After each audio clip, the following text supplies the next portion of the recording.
Salut tout le monde et bienvenue dans cette nouvelle vidéo. C'est encore moi. Ça faisait un petit moment que j'avais pas fait de vidéo. Il y a une vidéo qui arrive bientôt, c'est une vidéo où je vais vous présenter mon classeur Pokédex.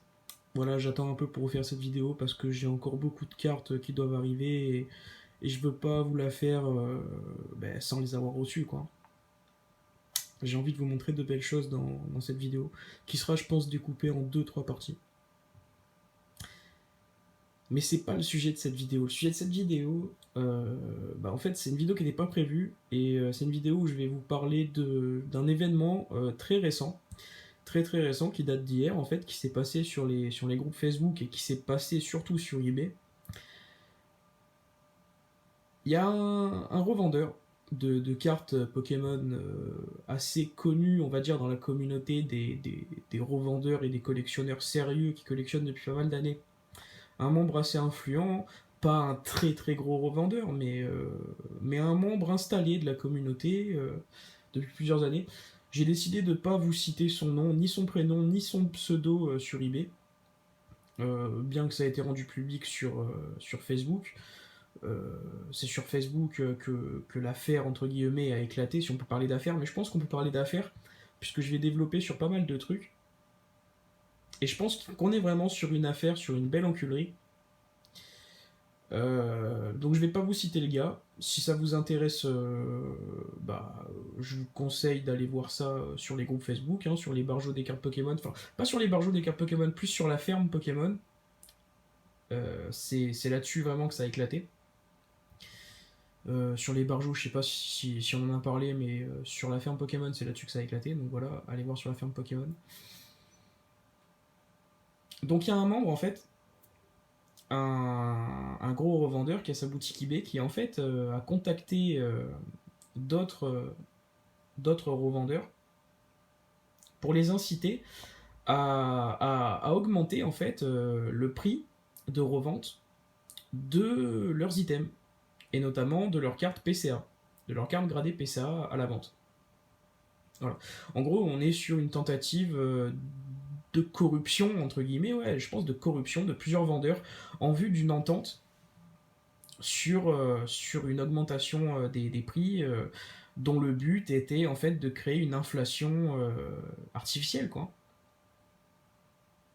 Le genre de choses que je dénonce depuis le début de mes vidéos il y a quelques mois euh, se concrétise en fait, je veux dire, enfin pas se concrétise, mais comment dire, ça sort de l'ombre quoi. Ça existe. Il y a vraiment des ententes entre vendeurs dans le but d'augmenter les prix de revente artificiellement. Créer de l'inflation, c'est pas seulement c'est pas seulement des vendeurs isolés, en fait, des petits vendeurs isolés qui voient les ventes réussies augmenter, qui du coup augmentent eux-mêmes leur prix de vente. C'est aussi des ententes réelles entre, entre professionnels de la revente. Quoi. C'est scandaleux, je trouve ça répugnant, voilà, franchement. Venant en plus de gens qui se sont revendiqués à plusieurs reprises anti comment dire anti scalping, anti ratissage, anti vente, vous savez bien sur les groupes chaque fois qu'une nouvelle série sort et que les ETB commencent à se revendre 30-40% plus cher, il y a des pavés d'annonces administrateurs, on interdit ça, on veut pas voir ça. En ce moment, c'est sur les cartes McDo. Tu vas sur eBay, tu vois des Pikachu holographiques qui se revendent 40 €. Et sur les groupes, non, on veut pas voir ça et tout. Mais après, voilà, il y a quand même des membres historiques qui se permettent ce genre d'enculerie, quoi. Et pourquoi ça a fuité? Moi, c'est ça que je me demande en fait. Hein. Pourquoi ça a fuité? Parce que je suis persuadé que c'est pas la première fois qu'il y a une entente comme ça, une entente commerciale entre plusieurs vendeurs en vue d'augmenter les prix de revente sur des items où il y a encore beaucoup de stock. Je suis sûr que c'est pas la première fois. Parce qu'on a tous en tête, et je m'adresse vraiment à tous ceux qui vont m'écouter là, réfléchissez, on a tous en tête des items récents, moins récents, FR, US, Jap, dont on a vu, on va dire sur l'année dernière et sur ce début d'année, dont on a vu augmenter le prix de revente, soudainement, comme ça, chez à peu près tous les revendeurs. Là, moi, comme ça, sans vraiment y réfléchir, ce qui me vient en tête en premier, c'est le Mew antique, par exemple. Le Mew antique, qui est passé de 30 et quelques euros à 70-80 € en prix de revente chez à peu près tout le monde en 3 semaines, même pas. Le Jap, Wizard, aussi. Qu'est-ce qui s'est passé? Est-ce que chaque revendeur... Est-ce que c'est vraiment la faute de l'acheteur en fait? Est-ce que c'est vraiment la faute des acheteurs un peu newbies qui ont débarqué, qui ont fait de la merde, qui ont acheté à des prix vraiment trop élevés et qui du coup ont faussé un peu les ventes réussies et ont incité tous les petits revendeurs à afficher des prix bien au-dessus des prix qui se pratiquaient il y a 6 mois? Ou est-ce qu'il y a une vraie manœuvre d'entente des revendeurs pour enculer les nouveaux acheteurs?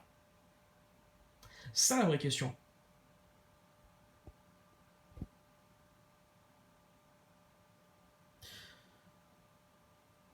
Je veux pas me faire l'avocat du diable, mais je peux aussi comprendre le gars. Le fameux, on va l'appeler Monsieur L. Monsieur LB. Je peux le comprendre. Je peux le comprendre parce que c'est vrai que ça peut être très très frustrant de voir que, comment dire, tu vas vendre une carte et puis en 2-3 semaines, dans les 2-3 semaines, tu vas la voir réapparaître sur eBay 20-30% plus cher. Tu vois, revendu par la personne qui te l'a acheté. Moi, je suis convaincu que c'est ce genre de pratiques qui ont poussé le gars à tenter cette manœuvre d'entente et qui a peut-être déjà poussé certains à faire d'autres ententes par le passé. Parce qu'aujourd'hui, t'as beaucoup de particuliers qui, dans leur coin, bidonnent des enchères ou des ventes qui ne sont pas des ventes réussies, mais qui apparaissent dans les ventes réussies, qui ne sont que des ventes terminées. Mais il y a beaucoup de gens qui manigancent un peu ces choses-là sur eBay pour ensuite inciter les acheteurs à acheter à des prix toujours plus hauts, pour leur faire croire que ce sont les nouveaux prix de revente. Donc je peux comprendre l'exaspération qui aura mené Monsieur L à tenter cette manœuvre d'entente quoi, entre revendeurs. Et je pense aussi que justement, le fait lui-même d'avoir cru possible cette entente, ça met en évidence, selon moi, le niveau d'enculerie de ce petit milieu-là, de jeunes entrepreneurs, revendeurs de cartes PCA, PSA, entre guillemets, là, de petits trous du cul, en fait, hein, qui ont ratissé dans les 2-3 ans qui sont passés, qui ont envoyé leurs cartes se faire grader, et qui les revendent aujourd'hui gradés PCA, PSA, et qui cherchent à se faire des plus-values d'enculés. Tu vois, que le gars ait envoyé sans pression des mails à 15-20 mecs comme ça, là, à croire que ça allait passer crème, ça met, selon moi, en évidence l'enculerie de ce milieu-là. Voilà. Et je me demande pourquoi ça a fuité. Est-ce que peut-être, vous voyez, il n'a pas vu un peu plus gros que ce qui était faisable, quoi, et que à un moment donné, les mecs se sont pas dit putain, il faut vite que je dénonce ça parce que sinon on va me prendre pour un gros spéculateur de merde. Voilà, donc c'est pour ça que ça a fuité. C'est ce que je me dis, franchement. Parce que sur des cartes gradées dont de toute manière la valeur ne fait qu'augmenter de mois en mois, gratter un 20% comme ça du jour au lendemain, qui aurait vu quelque chose, quoi? Qui se serait plaint? Les gens auraient continué d'acheter. Les gens auraient continué d'acheter. Les gens continuent d'acheter depuis 7-8 mois de toute manière, quand bien même les cartes, sans parler du CD, hein, mais rien que les cartes, hein, font des bons de 10, 15, 20% en moins d'un mois, les gens achètent quand même. Donc ça m'étonne même que ça soit sorti. L'entente, elle aurait pu être faite, ça serait passé crème. Renseignez-vous sur cette histoire, allez lire le pavé de l'administrateur de la ferme Pokémon qui a publié aujourd'hui pour raconter un peu les tenants et les aboutissants de cette histoire.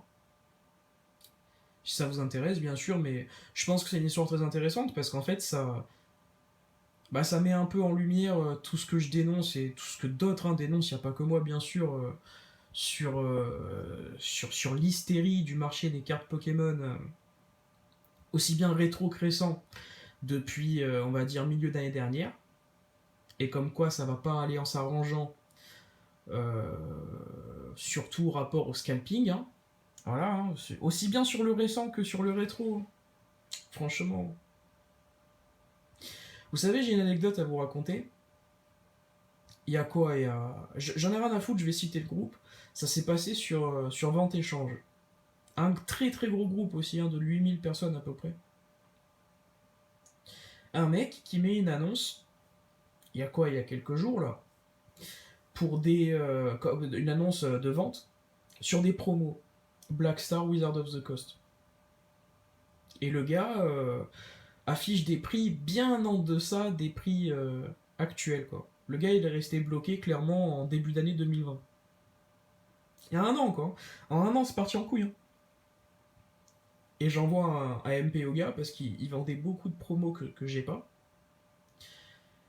Et le gars me dit il me reste pas grand chose. Il vendait, parmi toutes les promos qu'il vendait, il vendait une dizaine à peu près de Ronflex promo Black Star, Wizard of the Coast, le Snorlax en anglais qui dort avec le Z là, avec le Evoli et le Z. Enfin, je sais pas si vous voyez ce que je veux dire, mais renseignez-vous sur les Black Stars, c'est des cartes plutôt cool. Et le gars, il en vend à peu près une dizaine, je crois à 10 € pièce. C'est une carte qui se vend aujourd'hui, il y a des ventes réussies, mais encore une fois, peut-on encore se fier aux ventes réussies eBay? Mais en tout cas, moi je pense que les enchères, oui, et aux enchères, c'est une carte qui se vend entre 30 et 50 € quoi. Et le gars la vendait à 10 €. Il en avait plus. Son annonce, elle avait quoi, 30 minutes, et il en avait plus. Je dis déjà, les 10, elles sont parties, il me dit oui. Je lui dis, j'espère que c'est pas un seul mec qui t'a tout scalpé, il me dit si. Je lui dis, mec, sérieux? Ça me dégoûte en fait, ça me dégoûte. Les scalpers comme ça me dégoûte. Et le gars, je lui ai dit, je lui ai pas fait une enchère supérieure. Je suis pas comme ça, moi. Mais je lui ai dit, par contre, mon pote, tu viens de te faire enculer. Le gars, il te les a toutes achetées. Moi, déjà, je lui ai dit, franchement, t'es pas très malin parce que moi, je vends des cartes. Un mec, il arrive, il me dit, je te prends tout sans négocier. Je me dis peut-être que je suis en train de me faire enculer, peut-être que je suis très très en deçà du prix réel. Ça, je lui ai dit, c'est pas très malin. Et le gars, je lui dis annule la vente. Quand tu t'es fait enculer, le gars, il va revendre. Il t'a acheté toutes tes promos pour les revendre. Le mec me dit merde et tout, mais t'es sûr et tout. Je lui dis va voir sur eBay, c'est tout, va voir sur eBay. Je lui dis moi, je suis pas en train de te faire une surenchère. Je suis pas comme ça, je fais pas ça. Mais par contre, je te préviens, t'es en train de te faire enculer. Moi, à ta place, j'annulerai la vente, je rembourserai le gars, parce que le gars avait déjà payé. Je rembourse le gars et tiens mon baraque. Voilà. Je laisse passer 2-3 jours, le gars me renvoie un message, il me dit oui, je suis emmerdé, les administrateurs veulent me forcer à envoyer les cartes puisque l'autre a payé. Voilà. Voilà. Donc franchement, un grand bravo, et bien sûr c'est ironique, aux administrateurs de ce groupe. Vente, échange, carte Pokémon, 8000 personnes sur ce groupe, bravo. Bravo, bravo, bravo et merci à ces administrateurs-là, vraiment. Et je vais pas être vulgaire, je vais essayer de. C'est compliqué, Bravo, bravo. C'est à se demander si les mecs ne sont pas de mèche avec l'enculé qui a scalpé ce pauvre mec, qui ne connaissait pas les prix. Alors certes, il est en tort puisqu'il ne connaît pas les prix. Il met des prix, on lui achète les cartes à ses prix, c'est payé, c'est terminé. Mais le mec, qui a scalpé ça, c'est vraiment un enculé. Dans ces cas-là, si le gars se rend compte qu'il vient de se faire scalper, scalper, ça devrait être autorisé qu'il puisse annuler la vente et rembourser. Je ne suis pas en train de vous parler d'un vendeur qui vend à 7-8 personnes différentes et qui veut annuler ces 7-8 ventes. Non, là, il n'y a qu'un enculé, là. Il n'y a qu'un enculé qui a scalpé toutes les cartes du gars en même pas 30 minutes et qui va ensuite revendre derrière. Ça devrait pas exister, ça, sur les groupes. Si on se met sur des groupes de passionnés, de collectionneurs, c'est pour acheter, c'est pour revendre, mais c'est aussi pour le lien social. On se connaît après, entre collectionneurs, on reconnaît les gens. Et il est là l'intérêt des groupes Facebook à la base. Si le but c'est juste de faire l'enculé et de scalper toutes les cartes d'un pauvre mec qui n'est pas informé sur les prix, sur l'évolution des prix, qui est parti en couille en même pas un an, eh ben les gars, on n'a qu'à se mettre que sur eBay, hein. On se met tous sur eBay, on se met sur la page achat immédiat, nouveaux objets, on actualise toutes les 30 secondes et on scalpe tout ce qui passe, hein. Si c'est pour faire la même chose sur les groupes, quel intérêt de se mettre sur des groupes de collectionneurs? Quel intérêt de se mettre de faire l'administrateur de ces groupes-là, de faire des pavés de gens moralistes à base de on veut pas voir ça sur les ETB destinés aux cultes et destinés radieuses, on veut pas voir ça sur les nouvelles cartes McDo, mais par contre, hein, sur Wizard of the Coast, sur les promos, sur le JAP, sur le FRUS rétro, pas de soucis les gars, scalpez tout ce que vous voulez, revendez comme des gros enculés, il n'y a pas de problème.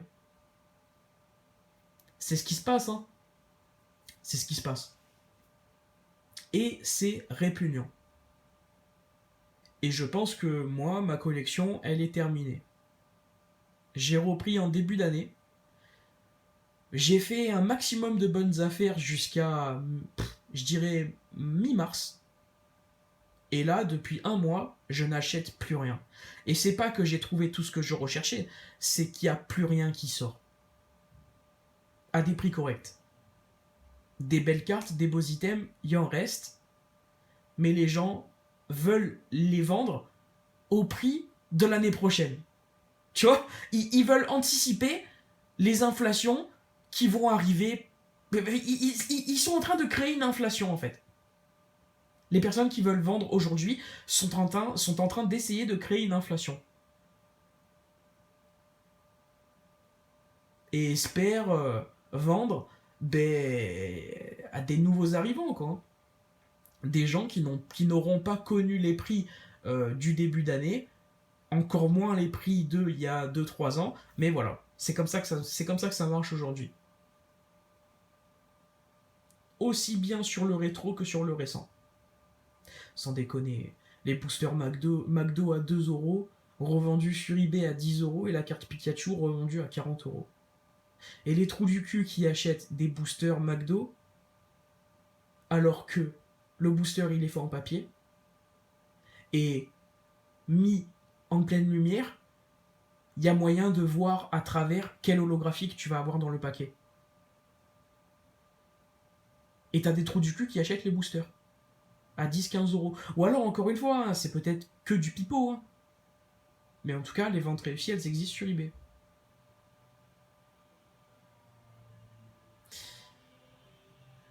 L'hystérie est totale. L'hystérie est totale sur le marché, sur tous les marchés concernant les cartes Pokémon, aussi bien le rétro que le récent, que l'anglais, que le français, que le japonais, toutes les langues, toutes les éditions, tous les états, toutes les raretés, communes, peu communes, rares, c'est devenu n'importe quoi. Et encore une fois, je n'attends qu'une chose, que Pokémon Company et Nintendo s'en aperçoivent et que des reprints arrivent en masse, vite, et que tous ces petits enculés là qui ont acheté en masse, qui se cachent derrière des excuses de non mais je suis quand même collectionneur, ma bite. tous ceux qui ont acheté en masse, là, des cartes, des cartes en x5, x10, peu importe les états, peu importe les éditions, j'ai hâte que ces personnes-là s'assoient correctement sur leur plus-value, qu'ils ne se la fassent jamais et qu'ils perdent leur argent. Parce qu'ils en ont quand même fait perdre dans l'histoire à beaucoup de collectionneurs. Qui s'assiront aussi dessus si un jour il y a des reprints, parce que je vais parler pour mon cas, mais j'ai acheté beaucoup d'holographiques Jap, Wizard. Je les ai pas payés cher. Je les ai achetés en début d'année, moins de 10 euros l'holographique, alors qu'aujourd'hui il y en a certaines que j'ai achetées qui arrivent à se revendre 30-40 euros, c'est n'importe quoi. Bien sûr que si demain il y a des reprints, je me serais fait un peu niquer à acheter des Jap et j'essaierai de les revendre, puisque moi je préfère quand même avoir du français, mais voilà. Je souhaite quand même que des reprints arrivent tôt ou tard. On en arrive toujours à ça, quoi. Il n'y a plus que ça qui pourrait redonner un peu de sens à ce marché, contenter une offre croissante et baiser la gueule d'une offre complètement viciée par un espèce d'appât du gain méprisable, égoïste, et qui ne fait que nuire à l'écrasante majorité, même pas des collectionneurs, je dirais des consommateurs.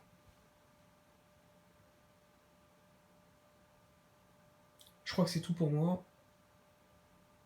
Bonne journée, bonne soirée à tous, et puis je me suis un peu écarté du sujet, mais allez vous renseigner sur cette histoire d'entente entre vendeurs.